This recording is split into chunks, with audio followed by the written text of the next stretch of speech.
ఈ పథకం అంటే 3.2 ఇందులో చూస్తే నిబంధన 3.2లో ఈ పథకం స్వల్పకాలిక పంట రుణాలకు వర్తిస్తుంది.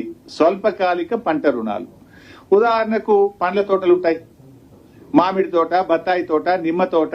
అది స్వల్పకాలికం కాదు కదా, 4 ఏళ్లకు పంట వస్తుంది, 4 ఏళ్ల తర్వాత నీకు క్రాప్ వస్తుంది. మరి నువ్వు బత్తాయి తోట పెట్టినావు, నీకు రుణమాఫీ లేదు. నువ్వు మామిడి తోట పెట్టినావు, నీకు రుణమాఫీ లేదు. నువ్వు ఆయిల్ పామ్ పెట్టినావు, నీకు రుణమాఫీ లేదు. నువ్వు యూకలిప్టస్ పెట్టినావు, నీకు రుణమాఫీ లేదు. నువ్వు జామ్ ఆయిల్ పెట్టినావు, నీకు రుణమాఫీ లేదు. అంటే ఈ రైతే కదా, రైతు ఏ రకమైన పంట పెట్టిండు అనేది ముఖ్యం కాదు.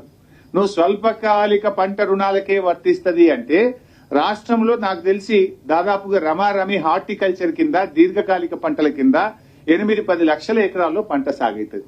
అంటే 8-10 లక్షల మందిని నువ్వు ఎగరగొట్టినట్టే కదా. పిఎం కిసాన్ కింద కొందరిని ఎగరగొడతావు, కుటుంబం కింద కొందరిని ఎగరగొడతావు, పండ్ల తోటలు పెడితే కొందరిని ఎగరగొడతావు, ఆధార్ కార్డు లేదని కొందరిని ఎగరగొడతావు, రేషన్ కార్డు లేదని కొందరిని ఎగరగొడతావు. ఇది ఎక్కడి న్యాయం అని నేను అడుగుతా ఉన్నా. అంటే కోతలు తప్ప నిజంగా రైతుకి ఇచ్చే ఉద్దేశం మీలో మాకు కనబడతలేదు. ఇకపోతే రీషెడ్యూల్ చేసుకున్న రైతులకు రుణం వర్తించది అంటాడు.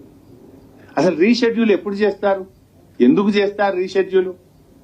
తీవ్రమైనటువంటి కరువు పరిస్థితులు ఉన్నప్పుడు, రైతు డిస్ట్రెస్ లో ఉన్నప్పుడు, వరదలు వచ్చి పంట పొలాలన్నీ కొట్టుకుపోయి ఇసుక మేట వేసినప్పుడు, రైతు అప్పు కట్టలేని పరిస్థితుల్లో ఉన్నాడు, రైతు తీవ్రమైనటువంటి కష్టాల్లో ఉన్నాడు, రైతు ఇబ్బందుల్లో ఉన్నప్పుడు ఈ రుణాలు రీషెడ్యూల్ చేయడం జరుగుతుంది. అసలు నిజానికి వాళ్ళు ఇంకా ఎక్కువ కష్టాల్లో ఉన్నటువంటి వాళ్ళు ఇంకా ఎక్కువ ఇబ్బందుల్లో ఉన్నటువంటి వాళ్ళకు రుణమాఫీ లేదనడం ఏంటంటే నాకు అర్థం కాదు. ఇది ఎక్కడి పద్ధతి అండి? అయినా రీషెడ్యూల్ చేయమని రైతు దరఖాస్తు పెట్టిండా? మీరు చేసింది, బ్యాంకులు చేసినాయి, ప్రభుత్వం రీషెడ్యూల్ చేసింది. మీరు చేసిన రీషెడ్యూల్ కు రైతుకు ఎందుకు శిక్ష అని నేను అడుగుతా ఉన్నా.